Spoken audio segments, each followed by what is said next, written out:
Seems to be the tone of the Last of Us television series going forward remains one of loss and heartache. And honestly, that's really what the game is about. I mean, even the title, The Last of Us, definitely does not exhibit any sort of hope or any sort of endearment on the fact that a global event has basically destroyed like 99% of everything we knew and held dear prior to the event.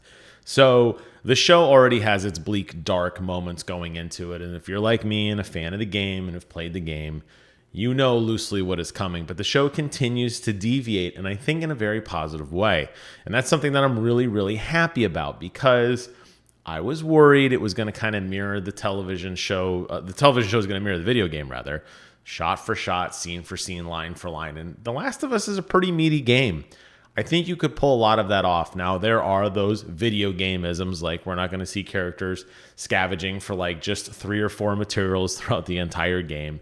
And a lot of the stealth, intense moments of sneaking around and the gameplay-isms would obviously have to go. But there's a lot of story here, a lot of characters we meet, a lot of themes that we meet that I think would translate incredibly well as is directly into the television show, which is why, again, for episode number 5, I was so very pleased that we actually got a deviation from what was kind of expected. Not massive deviations, at least with Henry and Sam's character. Definitely much more so with Kathleen, although at the end of the day, so to speak, kind of everything falls out the exact same way again, which is good and bad. And I'm worried that this show is not doing a good enough job of showing that long-lasting effect from episode to episode. It seems to become very episodic at times, and that worries me. Kathleen is a phenomenal villain, and I loved her story arc, if you want to call it that. We didn't get to see much of her, unfortunately. But her story arc of somebody who basically overthrew Fedra, the big evil bad guy in the room. She actually got it done. We don't really get to see how too much. We mostly see the aftermath portion of it. But wouldn't that be neat if we could spend a couple more episodes with her, learning a little about how she did what she did? Well, unfortunately, we don't get to see that. We just know that it happened. But instead of kind of celebrating her victory and potentially promising to be a new revitalized leader, a beacon of hope in this dark world, she basically does exactly what was done to her to the next guy in line. And she wants the revenge, and she gets this kind of power-hungry trip, which costs her in the most like villainous, like Disney villainous kind of way, where the bad guy talks way too long and doesn't just take care of things and just be done with it. And that was frustrating, because you introduce a character, you introduce a new world. I don't understand why that story couldn't have paralleled for at least a couple more episodes with Joel and Ellie. But unfortunately, I guess they want to kind of stick to the script, so to speak. You're going to get an episode per major story arc in the game, and it has to be finalized with all endings completed, and we move on and we go on to the next big adventure. You like meeting a character and you want to see what they're about? Well, that's too bad, because they may last an episode or 2. If you're Tess or if you're Kathleen. But after that, you're going to be gone, and we're going to just move on to the next guy, because that's just how the game was written. And that's where I feel like the biggest deviation is a little bit frustrating.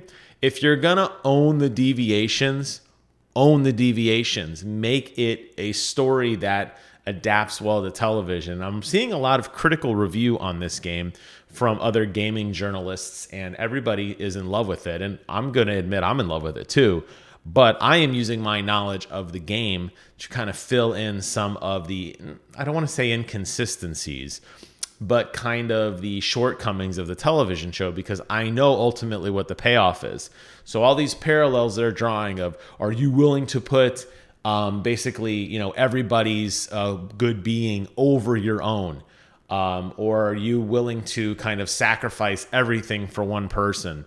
You're seeing a lot of these parallels, and Kathleen had it made. She had taken over. You saw that the entire city was free of any sort of external alien threat, so to speak. The quadriceps virus had been basically eradicated and pushed away in that particular area, and life could get back to normal. But instead of celebrating, she just immediately turned around, threw her whole army and all her force at kind of a meaningless revenge errand, and what, she's gone just like that. That's how fast. And by the way, how cool would it have been? And we're not going to get to see it because I'm sure we're completely done with this story arc.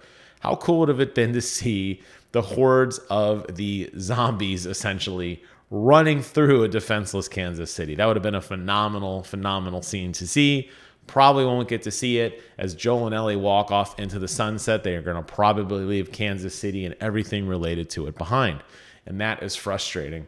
Similarly with Henry, definitely very true to the story arc, although there were some deviations there. It's just it's one of many characters that Joel and Ellie are going to stumble across in the television show that get written off as fast as they get written in.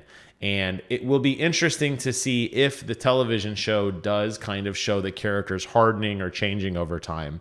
We're definitely seeing Joel become more reluctant, less reluctant rather, in his fondness of Ellie. He's actually beginning to kind of look out for her more than just cargo as she was before.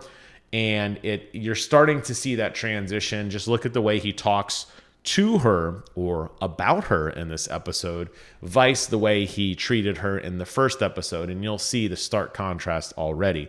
So the actors and the crew have done a phenomenal job of building that arc. It's just there's so many other, oh my gosh, wild, outlandish things that are getting harder to process in an episodic format, where it would have been nice to see a little bit more of a kind of slower pace in the show. It's like, oh, we're going to go to adventure A. We're going to do this. A bunch of bad guys are going to die. Okay, hurry up. Got to wrap it up because we got to go to adventure B next episode. We don't have time to think about it.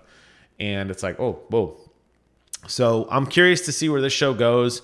I still love it. I'm still going to fill in the gaps, like I said, for the things that I know to be coming in the show. And I will remain pleasantly surprised when things change, like new characters being introduced or new locations that they haven't really explored, or kind of merging ideas into one or giving it a fresh perspective. I'm all for it. I would just encourage the show to continue to do that. Maybe do it even more than they're doing it now, to kind of make it its own thing instead of just a shot-for-shot plus from the original video game. I want to hear from you guys in the thoughts below. I want to hear your thoughts in the comments below. Thank you guys so much for watching. Take care of yourselves. And until next time, I will see you guys on the other side.